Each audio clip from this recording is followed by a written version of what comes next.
Hi students, എൻ്റെ പേര് അസീം അക്രം. ഞാൻ സൈലം IAS അക്കാഡമി ഹെഡാണ്. നിങ്ങൾക്ക് എല്ലാവർക്കും അറിയാം, UPSC എക്സാമിൻ്റെ ഏറ്റവും പ്രധാനപ്പെട്ട ഒരു സ്റ്റേജാണ് മെയിൻസ് എക്സാം എന്ന് പറയുന്നത്. മെയിൻസിന് നിങ്ങൾക്ക് മാർക്ക് വേണമെന്നുണ്ടെങ്കിൽ നിർബന്ധമായിട്ട് നിങ്ങൾ ചെയ്യേണ്ട പ്രധാനപ്പെട്ട ഒരു കാര്യം നല്ല മെയിൻസ് ആൻസർ എഴുതുക എന്നുള്ളതാണ്. ഈ മെയിൻസിൻ്റെ ആൻസർ റൈറ്റിംഗ് ആയിട്ട് ബന്ധപ്പെട്ടിട്ട് നമ്മൾ കുറച്ചും കൂടി കോഷ്യസ് ആകേണ്ടതുണ്ട്, കുറേ കൂടി സയൻറ്റിഫിക് ആകേണ്ടതുണ്ട്. ഒരു റിയലിസ്റ്റിക് ആയിട്ടുള്ള മെയിൻസ് ആൻസർ എങ്ങനെ ഇരിക്കുമെന്നുള്ളൊരു ബോധം കൃത്യമായിട്ട് നമുക്ക് ഉണ്ടെങ്കിൽ മാത്രമേ നമുക്ക് നല്ല മെയിൻസ് ആൻസർ എഴുതാനായിട്ട് പറ്റുള്ളൂ. അപ്പോൾ ഇന്നത്തെ സെഷനിൽ ഞാൻ നിങ്ങളോട് സംസാരിക്കുന്നത് എങ്ങനെയാണ് ഒരു നല്ല മെയിൻസ് ആൻസർ എഴുതുക എന്നുള്ളതാണ്. What are the ingredients of A good mains answer. അപ്പോൾ ഇത് ഞാൻ പറയുന്ന സമയത്ത് ഒരു UPSC ടോപ്പറിൻ്റെ പേപ്പർ, ഒരു കോപ്പി പ്രസൻറ്റ് ചെയ്ത് ഈ ഓരോ ഇൻഗ്രീഡിയൻസും ഈ പേപ്പറിൽ എങ്ങനെയാണ് വിസിബിൾ ആകുന്നത് എന്നുള്ളത് നമ്മൾ കൃത്യമായിട്ട് ഡീകോഡ് ചെയ്യുന്നുണ്ടാവും. അപ്പോൾ വളരെ ഇൻട്രസ്റ്റിംഗ് ആയിട്ടുള്ളൊരു സെഷനാണ് ഈ ഒരു ടോപ്പിക്, അല്ലെങ്കിൽ ഈ ഒരു വർക്ക്ഷോപ്പ് എന്ന് പറയുന്നത്. ഒരൊറ്റ ക്ലാസ് ആയിട്ടല്ല ഞാൻ കൈകാര്യം ചെയ്യുന്നുണ്ടാവുക, ഇറ്റ്സ് എ സീരീസ് ആക്ച്വലി. അപ്പോൾ ഇതിൻ്റെ ഭാഗമായിട്ട് 4-5 ക്ലാസ്സസ് ഉണ്ടാവും. പക്ഷേ ഈ 4-5 ക്ലാസ്സസ് കണ്ടു കഴിയുമ്പോൾ നിങ്ങൾക്ക് എക്സാക്ട്ലി മനസ്സിലാവും എങ്ങനെയാണ് ഒരു ടോപ്പറിൻ്റെ ആൻസർ കോപ്പി ഇരിക്കുക എന്നുള്ളത്. ഈ ഒരു ബോധം നിങ്ങൾക്ക് വന്നാൽ മാത്രമേ നിങ്ങൾക്ക് നല്ല രീതിയിൽ ആൻസർ എഴുതാനായിട്ട് പറ്റുള്ളൂ. So it will be worth it. നിങ്ങൾ നിർബന്ധമായിട്ടും ഈ കംപ്ലീറ്റ് സീരീസ് കാണേണ്ടതുണ്ട്. അത് നിങ്ങൾക്ക് വളരെ വർത്ത് ഇറ്റ് ആയിരിക്കുമെന്നുള്ളത് ഞാൻ ഏറ്റവും ആദ്യം ഗ്യാരണ്ടി ചെയ്യുകയാണ്. So first thing first, what are the ingredients of A good answer? ഒരു നല്ല മെയിൻസ് ആൻസറിന് വേണ്ട ചേരുവകൾ എന്തൊക്കെയാണ്? അപ്പോൾ നിങ്ങൾ കേട്ടിട്ടുള്ള കാര്യങ്ങൾ തന്നെയാണ് ഞാൻ പറയുന്നത്. ഒരു നല്ല മെയിൻസ് ആൻസറിന് വേണ്ടിയിട്ട് ഏറ്റവും പ്രധാനമായിട്ട് നമ്മൾ ചെയ്യേണ്ടത് we have to meet the demand of the question. Examiner question ഇടുന്ന സമയത്ത് അതിന് കൃത്യമായൊരു ഉദ്ദേശമുണ്ട്. ഇന്ന കാര്യങ്ങളെയാണ് നിങ്ങൾ ആൻസർ ചെയ്യേണ്ടത് എന്നുള്ള ഒരു ഉദ്ദേശത്തോടു കൂടിയിട്ടാണ് ആ ക്വസ്റ്റ്യൻ ഫ്രെയിം ചെയ്തിട്ടുള്ളത്. അതിനെ അതിൻ്റേതായ രീതിയിൽ മനസ്സിലാക്കി ചോദിക്കുന്നത് എന്താണോ അതിനാണ് നമ്മൾ ആൻസർ എഴുതേണ്ടത്. അപ്പോൾ ഏറ്റവും പ്രധാനപ്പെട്ട ഒരു കാര്യം we have to meet the demand of the question. ഇനി ക്വസ്റ്റ്യൻ്റെ ഡിമാൻഡ് മനസ്സിലാക്കി കഴിഞ്ഞാൽ, ക്വസ്റ്റ്യൻ്റെ ഉദ്ദേശം വളരെ കൃത്യമായിട്ട് മനസ്സിലാക്കി കഴിഞ്ഞാൽ, next thing that we have to do is we need to structure our answer. നമ്മുടെ ആൻസറിന് ഒരു സ്ട്രക്ചർ വേണം, ഒരു ഘടന വേണം. നമ്മൾ ക്വസ്റ്റ്യൻ മനസ്സിലാക്കി അതിൻ്റെ ഉദ്ദേശം മനസ്സിലാക്കി നമ്മുടെ ആൻസറിനെ കൃത്യമായിട്ട് ക്രമീകരിക്കണം. അതിനെയാണ് സ്ട്രക്ചർ എന്ന് പറയുന്നത്. ഇനി ഈ സ്ട്രക്ചർ പോലെ തന്നെ ഇമ്പോർട്ടൻ്റ് ആയിട്ടുള്ള വേറൊരു കാര്യമാണ് കണ്ടൻറ്റ്, അല്ലെങ്കിൽ ഏറ്റവും പ്രധാനമായിട്ടുള്ളൊരു കാര്യം കണ്ടൻറ്റ് തന്നെയാണ്. കണ്ടൻറ്റ് ഈസ് ദി കിങ് എന്ന് പലപ്പോഴും പറയാറുണ്ട്. നമ്മളൊരു സ്കെൽറ്റൻ വരുന്നത് സ്ട്രക്ചറിലൂടെയാണ്. അതിൻ്റെ മേലയിൽ ഒരു മജ്ജയും മാംസവും വരണം എന്ന് പലപ്പോഴും പറയാറുണ്ട്. എൻറിച്ച്ഡ് ആയിട്ടുള്ള കണ്ടൻറ്റാണ് നിങ്ങൾക്ക് വളരെ നല്ല മാർക്ക് കൊണ്ട് തരുന്നത്. ഇനി ഇതെല്ലാം ചെയ്യുമ്പോഴും വളരെ നീറ്റായിട്ടുള്ളൊരു പ്രസൻറ്റേഷൻ അവിടെ ഇമ്പോർട്ടൻ്റ് ആണ്. വളരെ അമിക്കബിൾ ആയിട്ടുള്ള, വളരെ അക്കാഡമിക് ആയിട്ടുള്ള, ഒപ്റ്റിമൽ ആയിട്ടുള്ളൊരു ലാംഗ്വേജും അവിടെ ഇമ്പോർട്ടൻ്റ് ആയിട്ട് മാറുന്നുണ്ട്. ഇതെല്ലാം ടൈം കൺസ്ട്രെയിൻസിൻ്റെ ഉള്ളിൽ ചെയ്യേണ്ടതുണ്ട്. ഞാൻ ഇങ്ങനെ പറയുന്ന സമയത്ത് നിങ്ങൾക്ക് എല്ലാ കാര്യങ്ങളും പൂർണ്ണമായിട്ടും മനസ്സിലായിട്ടില്ല എന്നുള്ളത് നിങ്ങൾക്കും അറിയാം, എനിക്കും അറിയാം. അപ്പോൾ ഇന്നത്തെ വർക്ക്ഷോപ്പിൻ്റെ ഉദ്ദേശം ഞാൻ ഓൾറെഡി പറഞ്ഞു, ഇതൊരു സീരീസിൻ്റെ ഭാഗമാണ്. ഈ സീരീസിൻ്റെ ഫസ്റ്റ് വർക്ക്ഷോപ്പിൽ നമ്മൾ ഡിസ്കസ് ചെയ്യാൻ പോകുന്നത് ഒരു ഗുഡ് ആൻസറിൻ്റെ ഫസ്റ്റ് ഇൻഗ്രീഡിയൻ്റ് ആയിട്ടുള്ള how to meet the demand of the question എന്നുള്ളതാണ്. ഞാൻ 3-4 പ്രാവശ്യമായിട്ട് കൺസിക്യൂട്ടീവ്ലി മെയിൻസ് എഴുതുന്ന ആസ്പിരൻസിനെ കാണാറുണ്ട്. അവിടെയും ഞാൻ കണ്ടുവന്നിട്ടുള്ള പ്രധാനപ്പെട്ടൊരു പ്രശ്നം എന്ന് പറയുന്നത്, ഇത്ര വർഷമായിട്ട് അവർ മെയിൻസ് ആൻസർ എഴുതിയിട്ടും ക്വസ്റ്റ്യൻ്റെ ഡിമാൻഡിനെ അവർക്ക് പലപ്പോഴും മീറ്റ് ചെയ്യാനായിട്ട് പറ്റുന്നില്ല. അതെന്തുകൊണ്ട് പറ്റുന്നില്ല എന്ന് ചോദിച്ചു കഴിഞ്ഞാൽ, അവർ പലപ്പോഴും ഒരു നല്ല ആൻസറിൻ്റെ ഈ ഒരു ഇൻഗ്രീഡിയൻറ്റിനെ കൃത്യമായിട്ട് മനസ്സിലാക്കുന്നില്ല, അല്ലെങ്കിൽ ആ ഒരു ഭാഗത്തിന് അവർ വേണ്ട രീതിയിലുള്ള ഫോക്കസ് കൊടുക്കുന്നില്ല. അപ്പോൾ ഇന്നത്തെ ഈ സീരീസിൻ്റെ ഭാഗമായിട്ടുള്ള ഇന്നത്തെ വർക്ക്ഷോപ്പിൽ നമ്മൾ കംപ്ലീറ്റ്ലി ഡിസ്കസ് ചെയ്യാൻ പോകുന്നത് എങ്ങനെയാണ് ഒരു ക്വസ്റ്റ്യൻ്റെ ഡിമാൻഡിനെ മീറ്റ് ചെയ്യുക എന്നുള്ളതാണ്. ഈ സെഷൻ ഞാൻ നിങ്ങളോട് കൈകാര്യം ചെയ്യുന്ന സമയത്ത് ഒരു ടോപ്പറിൻ്റെ കോപ്പി വെച്ചിട്ടായിരിക്കും ഞാൻ നിങ്ങൾക്കത് പറഞ്ഞു തരുന്നുണ്ടാവുക. അപ്പോൾ എന്താണ് ഈ ഡിമാൻഡ് ഓഫ് ദി ക്വസ്റ്റ്യൻ എന്ന് പറഞ്ഞു കഴിഞ്ഞാൽ, നിങ്ങളെല്ലാവരും കേട്ടിട്ടുള്ളൊരു വാക്കാണ് അല്ലേ, വീണ്ടും വീണ്ടും നമ്മൾ കേൾക്കാറുള്ളൊരു വാക്കാണ് you should meet the demand of the question. മെൻഡറിൻ്റെ അടുത്ത് പോകുമ്പോഴേക്കും മെൻഡർ പറയും ക്വസ്റ്റ്യൻ്റെ ഡിമാൻഡിനെ മീറ്റ് ചെയ്തിട്ടില്ല. ഈ ക്വസ്റ്റ്യൻ്റെ ഡിമാൻഡിനെ മീറ്റ് ചെയ്തിട്ടില്ല എന്നിങ്ങനെ പറയുമ്പോഴും പല ആസ്പിരൻസിനും ഇതിൻ്റെ ശരിക്കുള്ള റീസൺ എന്താണ്, ശരിക്കുള്ള എന്താണ് ഇദ്ദേഹം ഈ പറഞ്ഞു വെക്കുന്നത് എന്ന് മനസ്സിലായിക്കൊള്ളണമെന്നില്ല. നമ്മൾ ഒരു ക്വസ്റ്റ്യൻ കിട്ടുമ്പോൾ ഏറ്റവും ആദ്യം ചെയ്യേണ്ട ഒരു കാര്യം ആ ക്വസ്റ്റ്യൻ്റെ തീമുകളും ടോപ്പിക്കും ഏതാണെന്നുള്ളത് മനസ്സിലാക്കുക എന്നുള്ളതും അതിനെ അഡ്രസ്സ് ചെയ്യുക എന്നുള്ളതുമാണ്. പലപ്പോഴും നമുക്കൊരു ക്വസ്റ്റ്യൻ കിട്ടുമ്പോഴുള്ള നമ്മുടെ ഒരു പ്രൈമറി ഇൻസ്റ്റിങ്ക്റ്റ് എന്ന് പറയുന്നത് ആ ടോപ്പിക്ക് മനസ്സിലാക്കി ആ ടോപ്പിക്കിനെ പറ്റിയിട്ട് നമ്മൾക്കറിയാവുന്നതെല്ലാം എഴുതി വെക്കുക എന്നുള്ളതാണ്.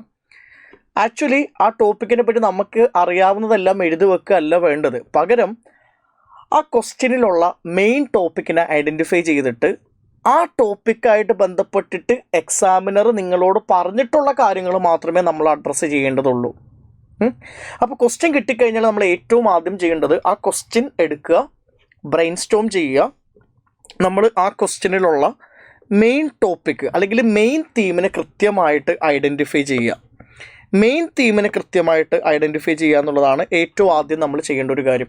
ഒരു ക്വസ്റ്റ്യനിൽ ഒരു മെയിൻ ടോപ്പിക് ഉണ്ടാവും, ഒരു കേന്ദ്ര കഥാപാത്രം ഉണ്ടാവും അല്ലേ? ആ ടോപ്പിക്കിനെ ഐഡൻറ്റിഫൈ ചെയ്യുക. ആ ടോപ്പിക്ക് കൂടാതെ സബ് ടോപ്പിക്കുകൾ ഏതൊക്കെയാണെന്നുള്ളതും കൃത്യമായിട്ട് ഐഡൻറ്റിഫൈ ചെയ്യുക. അപ്പോൾ main topic, sub topic identify ചെയ്യുക.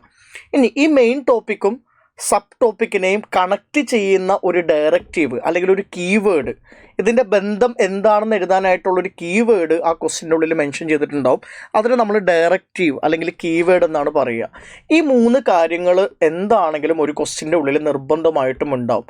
അപ്പോൾ ഒരു ക്വസ്റ്റ്യൻ കിട്ടിക്കഴിഞ്ഞാൽ നിങ്ങൾ വളരെ പെട്ടെന്ന് ചെയ്യേണ്ടത് എന്താണ് മെയിൻ ടോപ്പിക്ക്, എന്താണ് സബ് ടോപ്പിക്ക്, ഈ മെയിൻ ടോപ്പിക്കിനെയും സബ് ടോപ്പിക്കിനെയും കണക്റ്റ് ചെയ്യുന്ന കീവേഡ് അല്ലെങ്കിൽ ഡയറക്റ്റീവ് എന്താണ് എന്നുള്ളതാണ്.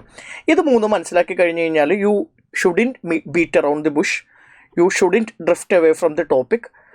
എന്താണോ ക്വസ്റ്റ്യൻ ആവശ്യപ്പെടുന്നത് അത് കൃത്യമായിട്ട് എഴുതുക എന്നുള്ളതാണ് നമ്മൾ ചെയ്യേണ്ട കാര്യം. ഞാൻ ഇങ്ങനെ പറയുമ്പോഴും നിങ്ങൾക്ക് പൂർണ്ണമായിട്ടും ഇത് മനസ്സിലാക്കാൻ പറ്റില്ല എന്നുള്ളൊരു കാര്യം എനിക്കും അറിയാം. അപ്പോൾ നമുക്ക് എന്ത് ചെയ്യാം, കുറച്ചും കൂടി ഒരു ഉള്ളിലോട്ട് പോയിട്ട് ഒരു എക്സാമ്പിൾ സഹിതം ഇതിനൊന്ന് ആൻസർ ചെയ്ത് നോക്കാം. എന്താണ് ഡിമാൻഡ് ഓഫ് ദി ക്വസ്റ്റ്യൻ? ഇപ്പോൾ ഞാൻ നിങ്ങൾക്ക് വേണ്ടിയിട്ട് ഒരു മോഡൽ ക്വസ്റ്റ്യൻ ഇവിടെ പ്ലേസ് ചെയ്തിട്ടുണ്ട്. എന്താണ് ഈ മോഡൽ ക്വസ്റ്റ്യൻ? മോഡൽ ക്വസ്റ്റ്യൻ ഇതാണ്: examine the role of Indian diaspora in enhancing India's global profile and contributing to its socio-economic development. Discuss the major challenges related to their welfare and engagement. അപ്പോൾ നിങ്ങളിവിടെ ചെയ്യേണ്ട ഒരു കാര്യം, നിങ്ങൾ ഈ video ഒന്ന് pose ചെയ്തിട്ട് എന്താണ് ഈ ചോദ്യം എന്നുള്ളത് കൃത്യമായിട്ടൊന്ന് മനസ്സിലാക്കുക. ഞാൻ പറയുന്നത് നിങ്ങൾ ഈ ചോദ്യത്തിൻ്റെ കണ്ടൻറ്റ് ജനറേറ്റ് ചെയ്യേണ്ട, നിങ്ങൾ ഇതിന് വേണ്ടിയിട്ട് എഴുതി നോക്കണ്ട. പക്ഷേ ഈ ചോദ്യം കൊണ്ട് എന്താണ് ഉദ്ദേശിക്കുന്നത് എന്നുള്ളത് മനസ്സിലാക്കുക. അതേപോലെ തന്നെ ഈ ചോദ്യത്തിനൊന്ന് ഡീകോഡ് ചെയ്യുക, ഒന്ന് ഡീലീനിയേറ്റ് ചെയ്യുക അല്ലേ? വലിയൊരു ചോദ്യമാണ്, അതിനെ കൃത്യമായിട്ട് ഡീകോഡ് ചെയ്യുക, ഡീലീനിയേറ്റ് ചെയ്യുക. അപ്പം നിങ്ങൾ ചെയ്യേണ്ട ഒരു കാര്യം, ഏറ്റവും ആദ്യമായിട്ട് ഇതിൻ്റെ പ്രധാന കഥാപാത്രം, മെയിൻ ടോപ്പിക്കിനെ കണ്ടെത്തുക. എന്താണ് ഈ ക്വസ്റ്റ്യനിലുള്ള മെയിൻ ടോപ്പിക്? ആ മെയിൻ ടോപ്പിക്കായിട്ട് ബന്ധപ്പെട്ടേക്കുന്ന സബ് ടോപ്പിക്കുകൾ, സബ് തീമുകൾ എന്തൊക്കെയാണ്? ഈ 2 കാര്യങ്ങളെയും തമ്മിൽ കണക്റ്റ് ചെയ്യുന്ന കീവേഡ് എന്തൊക്കെയാണ്? ഈ 3 കാര്യങ്ങളും ഐഡൻറ്റിഫൈ ചെയ്യുക എന്നുള്ളതാണ് നിങ്ങൾ ഏറ്റവും ആദ്യം ചെയ്യേണ്ട ഒരു കാര്യം. നിങ്ങൾ ഈ വീഡിയോ കാണുന്ന കുട്ടികളെല്ലാവരും തന്നെയും ഒന്ന് പോസ് ചെയ്തിട്ട് ഞാൻ ഈ പറഞ്ഞ 3 കാര്യങ്ങൾക്ക് വേണ്ടിയിട്ട് ലുക്ക് ഔട്ട് ചെയ്യുക. What is the main topic, what are the sub topics, what are the keyword or directive which connect the main topic to the sub topics എന്നുള്ളതാണ്. ഇത് നിങ്ങൾ വീഡിയോ പോസ് ചെയ്ത് ഇതിനെപ്പറ്റി ചിന്തിച്ചതിന് ശേഷം മാത്രം നെക്സ്റ്റ് കാര്യങ്ങൾ കേൾക്കാൻ പാടുള്ളൂ. ഇനി എന്താണ് ഇതിൻ്റെ മെയിൻ ടോപ്പിക്? നമുക്കറിയാം, ഈ ചോദ്യം ചോദിച്ചിരിക്കുന്നത് ഇന്ത്യൻ ഡയസ്പോറയെ പറ്റിയിട്ടാണ്. Examine the role of Indian diaspora, Indian പ്രവാസികളായിട്ടുള്ള ഇന്ത്യക്കാരുണ്ടല്ലോ, ഇന്ത്യക്ക് പുറത്ത് താമസിക്കുന്ന NRIസും പേഴ്സൺസ് ഓഫ് ഇന്ത്യൻ ഒറിജിനും, ഇവരെയൊക്കെയാണ് നമ്മൾ ഡയസ്പോറ അല്ലെങ്കിൽ ഇന്ത്യൻ പ്രവാസികളെന്ന് പറയുക. അപ്പോൾ ഈ ചോദ്യം ഇന്ത്യൻ പ്രവാസികളെ സംബന്ധിച്ചുള്ളൊരു ടോപ്പിക്കാണ് അല്ലേ? ചോദ്യത്തിൻ്റെ ഒരു കേന്ദ്ര ബിന്ദു, ഒരു എന്താ പറയുക, ഒരു ഫോക്കൽ പോയിന്റ് എന്ന് പറയുന്നത്, ഫോക്കസ് എന്ന് പറയുന്നത് ഇന്ത്യൻ ഡയസ്പോറയെ പറ്റിയിട്ടാണ്. അപ്പോൾ മെയിൻ ടോപ്പിക് എന്താണ്? മെയിൻ ടോപ്പിക് എന്ന് പറയുന്നത് നിങ്ങൾക്ക് കൃത്യമായിട്ട് മനസ്സിലാക്കാൻ പറ്റും, ഇന്ത്യൻ ഡയസ്പോറയാണ്. ഇനി ഇന്ത്യൻ ഡയസ്പോറയെ പറ്റിയിട്ട് എന്ത് ചെയ്യാനാണ് ഈ എക്സാമിനർ നിങ്ങളോട് ആവശ്യപ്പെടുന്നത്? അങ്ങനെയാണല്ലോ നമ്മൾ ഡിമാൻഡ് മനസ്സിലാക്കുക. അപ്പോൾ മെയിൻ ടോപ്പിക്കായിട്ട് ബന്ധപ്പെട്ടിട്ട് എന്താണ് സബ് ടോപ്പിക്ക് എന്നുള്ളത് മനസ്സിലാക്കുക. ഇന്ത്യൻ ഡയസ്പോറയായിട്ട് ബന്ധപ്പെട്ടിട്ട് അവർ പറയുന്നത് എങ്ങനെയാണ് ഇന്ത്യൻ ഡയസ്പോറക്ക് ഇന്ത്യയുടെ ഗ്ലോബൽ പ്രൊഫൈലിനെ എൻഹാൻസ് ചെയ്യാനായിട്ട് പറ്റുന്നത്. ഇന്ത്യൻ പ്രവാസികൾ, ഇന്ത്യക്ക് പുറത്ത് ജീവിക്കുന്ന പ്രവാസികളായിട്ടുള്ള ഇന്ത്യക്കാർക്ക് എങ്ങനെ ഇന്ത്യയുടെ ഒരു ഗ്ലോബൽ പ്രൊഫൈലിനെ എൻഹാൻസ് ചെയ്യാനായിട്ട് പറ്റും? ഇപ്പോൾ പ്രവാസികളായിട്ടുള്ള ആളുകൾക്ക് ഇന്ത്യയുടെ ഒരു മഹത്വം അല്ലെങ്കിൽ ഇന്ത്യയുടെ ഒരു പ്രൊഫൈല്, ഇന്ത്യ എന്ന് പറയുന്ന രാജ്യത്തിൻ്റെ ഒരു പിക്ചർ കുറെ കൂടി ബെറ്റർ ആക്കാനായിട്ട് പറ്റില്ലേ? അതെങ്ങനെ അവർക്ക് ചെയ്യാനായിട്ട് പറ്റും എന്നുള്ളതാണ് ഒന്നാമതായിട്ട് നമ്മൾ അഡ്രസ്സ് ചെയ്യേണ്ടത്. രണ്ടാമതായിട്ട് സബ് ടോപ്പിക്കായിട്ട് വരുന്നത് എങ്ങനെയാണ് Indian diaspora how they can contribute to the socio economic development. അപ്പോൾ സോഷ്യോ എക്കണോമിക് ഡെവലപ്മെൻറ്റിലുള്ള ഇന്ത്യൻ ഡയസ്പോറയുടെ കോൺട്രിബ്യൂഷൻ എന്ന് പറയുന്നത് രണ്ടാമത്തെ സബ് ടോപ്പിക്കാണ്. മൂന്നാമത്തെ സബ് ടോപ്പിക് എന്ന് പറയുന്നത് ഇന്ത്യൻ ഡയസ്പോറയായിട്ട് ബന്ധപ്പെട്ടേക്കുന്ന ചലഞ്ചസ് ആണ്, മേജർ ചലഞ്ചസ്. അപ്പോൾ ഇന്ത്യൻ ഡയസ്പോറയായിട്ട് ബന്ധപ്പെട്ട മെയിൻ ടോപ്പിക്കിനെ പറ്റി 3 സബ് ടോപ്പിക്കുകൾ എഴുതാനാണ് നമ്മളോട് പറയുന്നത്. ഒന്ന്, എങ്ങനെയാണ് ഇന്ത്യൻ ഡയസ്പോറയെ കൊണ്ട് ഗ്ലോബൽ പ്രൊഫൈൽ എൻഹാൻസ് ചെയ്യിക്കാൻ പറ്റുന്നത്, സോഷ്യോ എക്കണോമിക് ഡെവലപ്മെൻറ്റിന് വേണ്ടിയിട്ട് കോൺട്രിബ്യൂട്ട് ചെയ്യിപ്പിക്കാൻ പറ്റുന്നത്, എന്താണ് അതായിട്ട് ബന്ധപ്പെട്ട മേജർ ചലഞ്ച്. പക്ഷെ നമ്മൾ ഇത് നോക്കുന്ന സമയത്ത് ആ കീവേഡ് അല്ലെങ്കിൽ ഡയറക്റ്റീവും കൂടി നോക്കണം. ഈ ഇന്ത്യൻ ഡയസ്പോറയും അതേപോലെ തന്നെ സബ് ടോപ്പിക്സിനെയും ബന്ധിപ്പിക്കുന്ന കീവേഡ് എന്താണ്. അപ്പോൾ ഒന്നാമത്തത് എക്സാമിനാണ്. ഇന്ത്യൻ ഡയസ്പോറയ്ക്ക് എങ്ങനെയാണ് ഇന്ത്യയുടെ ഗ്ലോബൽ പ്രൊഫൈൽ എൻഹാൻസ് ചെയ്യാൻ പറ്റുന്നത്, അത് പരിശോധിക്കുക. എക്സാമിൻ എന്ന് പറഞ്ഞാൽ പരിശോധിക്കുക എന്നാണ് അർത്ഥം. രണ്ടാമതായിട്ട് അവർ പറയുന്നത് എങ്ങനെയാണ് ഇന്ത്യൻ ഡയസ്പോറക്ക് ഇന്ത്യയുടെ സോഷ്യോ എക്കണോമിക് ഡെവലപ്മെൻറ്റിനെ കോൺട്രിബ്യൂട്ട് ചെയ്യാനായിട്ട് പറ്റുന്നത്. അവിടെ അവർ യൂസ് ചെയ്തേക്കുന്നത് കീവേഡ് എക്സാമിൻ തന്നെയാണ്. അപ്പോൾ examine Indian diasporas role in enhancing India's global profile, ഒന്നാമത്തെ ചോദ്യം നമ്മൾ ഡീകോഡ് ചെയ്യുമ്പോൾ. രണ്ടാമത്തത് examine how the Indian diaspora contribute to the socio economic development. മൂന്നാമതായിട്ട് അവർ പറയുന്നത് ഇന്ത്യൻ ഡയസ്പോറയായിട്ടുള്ള മേജർ ചലഞ്ചസ്. അത് എന്ത് ചെയ്യാനാണ് പറയുന്നത്? കീവേഡ് ശ്രദ്ധിക്കുക, ഡയറക്റ്റീവ് ശ്രദ്ധിക്കുക, ഡിസ്കസ്. അപ്പോൾ 3 കാര്യങ്ങളായിട്ട് നമുക്ക് എന്ത് ചെയ്യാം, ഈ ചോദ്യത്തിനെ ഡീലീനിയേറ്റ് ചെയ്യാം. അപ്പോൾ നമ്മൾ എപ്പോഴും ഓരോ ചോദ്യം കിട്ടുന്ന സമയത്തും ഡയറക്റ്റീവ് എന്താണ്, മെയിൻ ടോപ്പിക് എന്താണ്, സബ് ടോപ്പിക് എന്താണ് എന്നുള്ളത് കൃത്യമായിട്ട് ഐഡൻറ്റിഫൈ ചെയ്യുക എന്നുള്ളത് വളരെ ഇമ്പോർട്ടൻ്റ് ആയിട്ടുള്ള ഒരു കാര്യമാണ്. ഇനി ഇങ്ങനെ ഐഡൻറ്റിഫൈ ചെയ്തത് പ്രകാരം എങ്ങനെയാണ് ഒരാൾ ആൻസർ എഴുതുക എന്നുള്ളത് നോക്കാം. ഇപ്പോൾ നിങ്ങളൊരു അമേച്ചറാണ്, നിങ്ങൾ UPSCയുടെ മെയിൻസ് ആൻസറിൻ്റെ ഒരു art, the art of writing mains answer, അത് കൃത്യമായിട്ട് അതിൻ്റെ ന്യൂആൻസസിനെ മനസ്സിലാക്കാത്ത ഒരാളാണെന്നുണ്ടെങ്കിൽ നിങ്ങൾ ചെയ്യാൻ പോകുന്നത് ഇന്ത്യൻ ഡയസ്പോറ എന്ന് പറയുന്ന മെയിൻ ടോപ്പിക്ക് നിങ്ങൾ ഐഡൻറ്റിഫൈ ചെയ്തിട്ടുണ്ടാവും. ബാക്കി ഒന്നിനെ പറ്റിയിട്ട് നിങ്ങൾക്ക് യാതൊരുവിധ വ്യാകുലതയും ഉണ്ടാവില്ല. ബാക്കി ഉള്ളതൊന്നും നിങ്ങൾ കാണില്ല.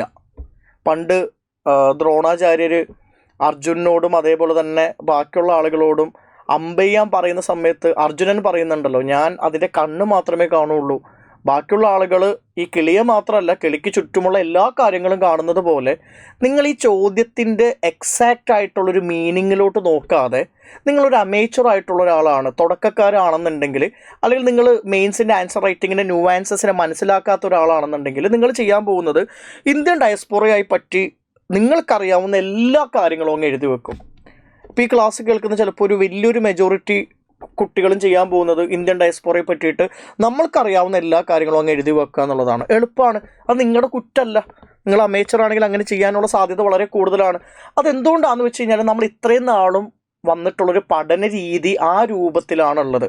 ഇപ്പോൾ കോളേജിനെ പറ്റിയിട്ടൊക്കെ പലപ്പോഴും പറയാറുണ്ട്. ഇപ്പോൾ കാലിക്കറ്റ് യൂണിവേഴ്സിറ്റിനെ പറ്റിയിട്ടൊക്കെ ഞാൻ പഠിക്കുന്ന സമയത്തുള്ളൊരു ചൊല്ലാണ്, കാലിക്കറ്റ് യൂണിവേഴ്സിറ്റിയിൽ പേപ്പറിൻ്റെ എണ്ണത്തിനാണ് പ്രാധാന്യം, പേപ്പറിൻ്റെ ഉള്ളിലുള്ളതിലല്ല എന്നുള്ളതാണ്. അവരിങ്ങനെ തമാശ രൂപേണ പറയുന്നൊരു കാര്യമാണ്, നമ്മുടെ പേപ്പർ ത്രാസിൽ വെച്ച് തൂക്കി നോക്കിയിട്ടാണ് മാർക്ക് ഇടുക എന്നുള്ളത്. അപ്പോൾ എന്തെങ്കിലും ഒരു ടോപ്പിക്ക് കിട്ടിക്കഴിഞ്ഞാൽ അതിനെപ്പറ്റി അറിയാവുന്നതെല്ലാം എഴുതി വെക്കുക എന്ന് പറയുന്ന ഒരു രീതി നമ്മൾ പണ്ട് മുതലേ ശീലിച്ചു പോയത് കൊണ്ട് നമുക്കറിയാതെ ആ ഒരു ടെൻഡൻസി വരും. പക്ഷെ സിവിൽ സർവീസിൽ അതല്ല ചെയ്യേണ്ടത്. അപ്പോൾ ഒരു അമേച്ചർ ആയിട്ടുള്ള ഒരാളാണ് നിങ്ങളെന്നുണ്ടെങ്കിൽ ഇന്ത്യൻ ഡയസ്പോറയെ പറ്റിയിട്ട് വായിൽ തോന്നുന്നതെല്ലാം എഴുതി വെക്കാൻ ഉള്ളൊരു ഒരു ടെൻഡൻസി ആയിരിക്കും നിങ്ങൾ കാണിക്കുന്നുണ്ടാകുക.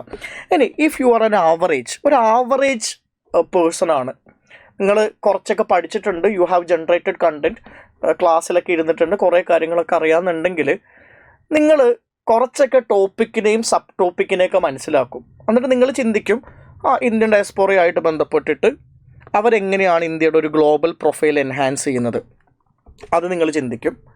രണ്ടാമതായിട്ട് നിങ്ങൾ ചിന്തിക്കാൻ പോകുന്നത് how they contribute to the socio economic development.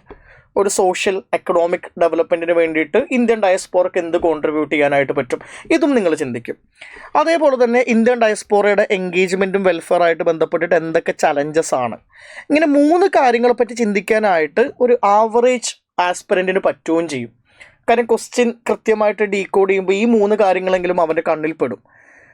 ഒരു ടോപ്പർ നിങ്ങളൊരു ടോപ്പറാണ്, അല്ലെങ്കിൽ നിങ്ങളൊരു ടോപ്പർ മെറ്റീരിയൽ ആണെന്നുണ്ടെങ്കിൽ നിങ്ങൾ ഈ ക്വസ്റ്റിൻ്റെ ന്യൂആൻസസ് കുറച്ചും കൂടി മനസ്സിലാക്കും. എന്തുകൊണ്ടാണെന്ന് വെച്ച് കഴിഞ്ഞാൽ ഈ എക്സാമിൻ എന്ന് പറയുന്ന കീവേഡ് കൊണ്ട് എന്താണ് ഉദ്ദേശിക്കുന്നത്, ഡിസ്കസ് എന്ന് പറയുന്ന കീവേഡ് കൊണ്ട് എന്താണ് ഉദ്ദേശിക്കുന്നത്, ഇതിനെപ്പറ്റി നിങ്ങൾക്കൊരു ക്ലാരിറ്റി ഉണ്ടാവും.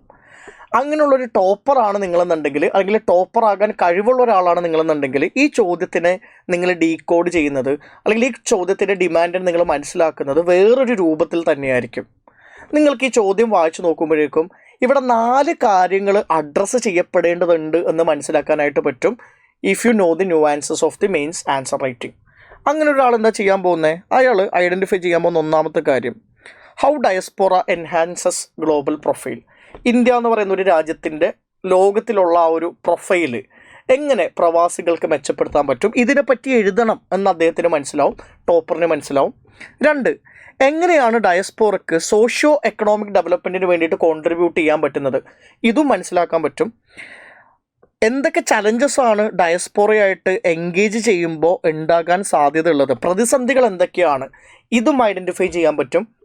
4മതായിട്ട് ഐഡൻറ്റിഫൈ ചെയ്യാൻ പോകുന്നൊരു കാര്യം എന്താണെന്നറിയോ, ഈ പ്രതിസന്ധികളെ എങ്ങനെയാണ് നമ്മൾ റിസോൾവ് ചെയ്യുന്നത്. നമ്മൾ പ്രവാസികളായിട്ട് ഇന്ത്യ ആസ് എ കൺട്രി നമ്മൾ അസോസിയേറ്റ് ചെയ്യുമ്പോൾ, നമ്മൾ അവരായിട്ട് സംവദിക്കുമ്പോൾ, അവരായിട്ട് നമ്മൾ കൺസൾട്ട് ചെയ്യുമ്പോൾ, അവരെ യൂസ് ചെയ്യുമ്പോൾ, what are the solutions that we have in order to resolve the challenges. ഈ സൊല്യൂഷൻസ് എഴുതണം എന്നുള്ളത് ക്വസ്റ്റിൻ്റെ ഉള്ളിൽ കൃത്യമായിട്ട് പറയുന്നില്ലല്ലോ, മെൻഷൻ ചെയ്യുന്നില്ലല്ലോ, ഒന്ന് ചിന്തിക്കുന്ന ആളുകൾ കൂടുതലും ഈ ക്ലാസ്സിൽ ഉണ്ടാകാൻ സാധ്യതയുണ്ട് അല്ലേ. ഇവിടെ ഒരു സ്ഥലത്തും ഡിസ്കസ്ഡ് മേജർ ചലഞ്ചസ് എന്ന് പറഞ്ഞ കൂട്ടത്തിൽ ഡിസ്കസ് ചലഞ്ചസ് ആൻഡ് സൊല്യൂഷൻ എന്ന് എവിടെയാണ് സാറേ പറഞ്ഞിട്ടുള്ളത്? ഇവിടെ 3 കാര്യങ്ങളല്ലേ ഉള്ളൂ. സാർ എന്തുകൊണ്ടാണ് ടോപ്പർ സൊല്യൂഷൻ എഴുതും എന്ന് പറയുന്നത് എന്ന് ചോദിക്കുന്ന ആളുകൾ ഈ ക്ലാസ്സിൽ കുറേ ഉണ്ടാവും. നിങ്ങൾ മനസ്സിലാക്കേണ്ട ഒരു കാര്യം, ഇവിടെ ഡിസ്കസ് എന്നാണ് പറഞ്ഞിട്ടുള്ളത്. ഡിസ്കസ് ചെയ്യുക, ചർച്ച ചെയ്യുക. ഇപ്പോൾ പ്രവാസികളെ എങ്ങനെയാണ് ഒരു രാജ്യം യൂസ് ചെയ്യേണ്ടത് എന്നുള്ളതിൻ്റെ ചർച്ച നടക്കുമ്പോൾ, ആ പ്രതിസന്ധികളെ പറ്റിയിട്ടുള്ള ചർച്ച നടക്കുമ്പോൾ, പ്രതിസന്ധി പറയുന്നതിൻ്റെ കൂട്ടത്തിൽ ആ ചർച്ചയിൽ നമ്മൾ സൊല്യൂഷനും കൂടി പറയേണ്ടതില്ലേ? ഈ ഡിസ്കസ് എന്ന് പറയുന്ന ഒരു കീവേഡ് കുറച്ചും കൂടി ഇലാബറേറ്റ് ആയിട്ടുള്ള, കുറച്ചും കൂടി ബ്രോഡായിട്ടുള്ള ഒരു കീവേഡാണ്. അത് മനസ്സിലാക്കുന്ന ഒരാൾക്ക് കൃത്യമായിട്ട് അറിയാൻ പറ്റും ഇവിടെ ചലഞ്ചസ് കൂടാതെ സൊല്യൂഷൻസ് എഴുതുക എന്ന് പറയുന്നത് നിർബന്ധമായിട്ടുള്ളൊരു കാര്യമാണ് എന്ന് മനസ്സിലാക്കാൻ പറ്റും. ഇപ്പോൾ നിങ്ങൾ ചിന്തിക്കുന്നുണ്ടാവും, ഒരു കാര്യമല്ലേ മിസ്സായി പോയത്, ആ ഒരു കാര്യം മിസ്സായതുകൊണ്ട് എന്ത് സംഭവിക്കാനാണ്. ഇവിടെയാണ് ഞാൻ നേരത്തെ പറഞ്ഞൊരു കാര്യം, 3ഉം 4ഉം പ്രാവശ്യമായിട്ട് മെയിൻസ് എഴുതുന്ന കുട്ടികൾ പോലും വളരെയധികം അണ്ടർ എസ്റ്റിമേറ്റ് ചെയ്യുന്ന ഒരു കാര്യമാണ് ക്വസ്റ്റിൻ്റെ ഡിമാൻഡിനെ മനസ്സിലാക്കുക എന്നുള്ളൊരു കാര്യം. ഇവിടെ സൊല്യൂഷൻസ് എഴുതിയില്ലെങ്കിൽ എന്താ പറ്റാൻ പോകുന്നതെന്നറിയോ, നിങ്ങളുടെ ആൻസറിൻ്റെ പ്രധാനപ്പെട്ട 4 ഭാഗങ്ങളിൽ ഒരു ഭാഗം മിസ്സായിപ്പോയി. ആ മിസ്സായിപ്പോയ ഭാഗത്തിൻ്റെ മാർക്ക് മാറ്റിയിട്ടുള്ളൊരു മാർക്ക് നിങ്ങൾക്ക് കിട്ടാനും പോകുന്നുള്ളൂ. അങ്ങനെ ചിലപ്പോൾ ഒരു ക്വസ്റ്റ്യനിൽ 1 മാർക്കായിരിക്കും നിങ്ങൾക്ക് കുറയുക. 20 ചോദ്യം ആകുമ്പോഴേക്കും 20 മാർക്ക് കുറയും. 7 പേപ്പർ ആകുമ്പോഴേക്കും 20 × 7 കുറയും. It is more than 100 marks അല്ലേ. അതാണ് നിങ്ങളുടെ റാങ്കിനെ തീരുമാനിക്കാനായിട്ട് പോകുന്നത്. എപ്പോഴും നിങ്ങൾ മനസ്സിലാക്കേണ്ട ഒരു കാര്യം, UPSCയിൽ സ്മോൾ ഡിഫറൻസസ് വലിയ മാറ്റങ്ങൾ ഉണ്ടാക്കും. അപ്പോൾ നിങ്ങൾ ക്വസ്റ്റിൻ്റെ ഡിമാൻഡിനെ മനസ്സിലാക്കുക എന്നുള്ളത് ഇമ്പോർട്ടൻ്റ് ആയിട്ടുള്ളൊരു കാര്യമാണ്. ഇവിടെ വളരെ കുഞ്ഞു കാര്യമാണ് നിങ്ങൾ വിചാരിച്ചൊരു കാര്യം നിങ്ങൾ മനസ്സിലാക്കാത്തത് കൊണ്ട് ഒരു significant portion of marks you are going to miss. ഇനി ഇത് ഒരു ടോപ്പറിൻ്റെ കോപ്പിയാണ്. ഈ ടോപ്പർ ഇതിനെല്ലാത്തിനെയും അഡ്രസ്സ് ചെയ്തിട്ടുണ്ടോ എന്ന് നമുക്ക് നോക്കാം. അപ്പോൾ ഞാൻ കൂടുതൽ കണ്ടൻറ്റിലോട്ട് പോകുന്നില്ല. ഞാൻ നിങ്ങളോട് പറഞ്ഞു ഇതൊരു വർക്ക്ഷോപ്പ് സീരീസാണ്. അതിൽ എല്ലാ ഇൻഗ്രീഡിയൻസും നമ്മൾ ഡിസ്കസ് ചെയ്ത് പോകുന്നുണ്ടാവും. അതിൽ ഇന്ന് നമ്മൾ ചർച്ച ചെയ്യാൻ പോകുന്നത് how to meet the demand of the question എന്നുള്ളത് മാത്രമാണ്. ഈ കോപ്പി വെച്ച് തന്നെ നമ്മൾ ബാക്കിയുള്ള കമ്പോണൻസും ഈ സീരീസിൻ്റെ ഭാഗമായിട്ടുള്ള ബാക്കിയുള്ള വർക്ക്ഷോപ്സിൽ ഡിസ്കസ് ചെയ്ത് പോകുന്നുണ്ടാവും. ഇപ്പോൾ നിങ്ങൾ നോക്കുക, ഇവിടെ ടോപ്പർ കൃത്യമായിട്ട് മീറ്റ് ചെയ്തിട്ടുണ്ടെന്ന് ഞാൻ പറയുമ്പോൾ role of diaspora, global profile എങ്ങനെ എൻഹാൻസ് ചെയ്യാൻ പറ്റും, ശരി, അതിനെപ്പറ്റി ആ ടോപ്പിക് അഡ്രസ്സ് ചെയ്തിട്ടുണ്ട്. സോഷ്യോ എക്കണോമിക് ഡെവലപ്മെൻറ്റിന് വേണ്ടിയിട്ട് എങ്ങനെ കോൺട്രിബ്യൂട്ട് ചെയ്യാൻ പറ്റും, യെസ്, അതിനെ അഡ്രസ്സ് ചെയ്തിട്ടുണ്ട്. ഡയസ്പോറയായിട്ട് ബന്ധപ്പെട്ട ചലഞ്ചസ് എന്തൊക്കെയാണ് അഡ്രസ്സ് ചെയ്തിട്ടുണ്ട്. വേ ഫോർവേഡ് സൊല്യൂഷൻസ് എന്തൊക്കെയാണ് അഡ്രസ്സ് ചെയ്തിട്ടുണ്ട്. ഈ 4 കാര്യങ്ങളും ടോപ്പർ അഡ്രസ്സ് ചെയ്തിട്ടുണ്ട്. അപ്പോൾ നിങ്ങളൊരു ടോപ്പർ മെറ്റീരിയൽ ആണെന്നുണ്ടെങ്കിൽ ഈ 4 കാര്യങ്ങൾ അഡ്രസ്സ് ചെയ്യണം എന്നുള്ള ചിന്ത നിങ്ങൾക്ക് സ്വാഭാവികമായിട്ടും വരും. അപ്പോൾ ഒരു ചോദ്യത്തിൻ്റെ ഡിമാൻഡിനെ മീറ്റ് ചെയ്യുക എന്ന് പറയുമ്പോഴേക്കും എന്ത് പ്രോസസ്സാണ് നിങ്ങൾ ഫോളോ ചെയ്യേണ്ടത്? അതിൽ പ്രധാനപ്പെട്ട ഒരു കാര്യം, നിങ്ങൾക്ക് ക്വസ്റ്റ്യൻ കിട്ടുന്ന സമയത്ത് തന്നെ don't jump into the answer. പെട്ടെന്ന് എടുത്ത് ചാടി ആൻസർ എഴുതാതിരിക്കുക. ആദ്യം ആ ക്വസ്റ്റ്യൻ ഒന്ന് ഇരുത്തി വായിക്കുക. ആ ക്വസ്റ്റ്യൻ കൃത്യമായിട്ട് ഡീകോഡ് ചെയ്ത് ഒരു ബ്രെയിൻ സ്റ്റോമിങ് അവിടെ നടത്തുക. ബ്രെയിൻ സ്റ്റോം ചെയ്യുക, ആലോചിക്കുക. ഇപ്പോൾ നമുക്കൊരു 10 മിനിറ്റാണ് അല്ലെങ്കിൽ 7.5 മിനിറ്റാണ് നമ്മുടെ മുന്നിലുള്ളത് എന്നുണ്ടെങ്കിൽ ഒരു 30 seconds to 1 minute നമുക്ക് എന്ത് ചെയ്യാം, ക്വസ്റ്റ്യൻ ആലോചിക്കാൻ വേണ്ടി മാത്രം എടുക്കാം. കാര്യം ആ ഒരു ആലോചന ശരിയായില്ല എന്നുണ്ടെങ്കിൽ നമ്മൾ പിന്നീട് എഴുതാൻ പോകുന്നതൊക്കെ തെറ്റിപ്പോകാനായിട്ടുള്ള സാധ്യതയുള്ളത്. ബ്രെയിൻ സ്റ്റോം ചെയ്യുക. എന്നിട്ട് ഡയറക്റ്റീവിൻ്റെ എക്സാക്ട് മീനിങ് മനസ്സിലാക്കുക. ടോപ്പിക്കും സബ് ടോപ്പിക്കും ഐഡൻറ്റിഫൈ ചെയ്യുക എന്നുള്ളത് കമ്പാരിറ്റീവ്ലി എളുപ്പമുള്ളൊരു കാര്യമാണ്. അത് ഐഡൻറ്റിഫൈ ചെയ്യണം. നിങ്ങളൊരു ആവറേജ് ആസ്പിറൻ്റ് ആണെങ്കിൽ ആ 2 കാര്യങ്ങൾ നിങ്ങൾക്ക് ചെയ്യാനായിട്ട് പറ്റുമെന്നുള്ളത് എനിക്ക് ഉറപ്പുണ്ട്.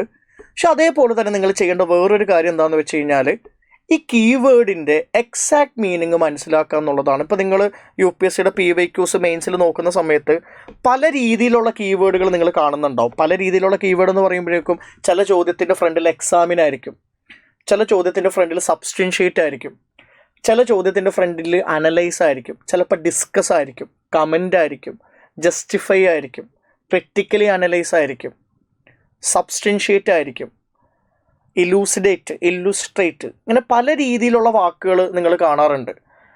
പലപ്പോഴും ആസ്പിറൻസും ഈവൻ ചില മെൻറ്റേഴ്സും മിസ്റ്റേക്ക് ചെയ്യുന്നൊരു കാര്യം, ഇവർ ഈ എല്ലാ കീവേഡ്സിനെയും ഒരേപോലെ തന്നെ എടുക്കും.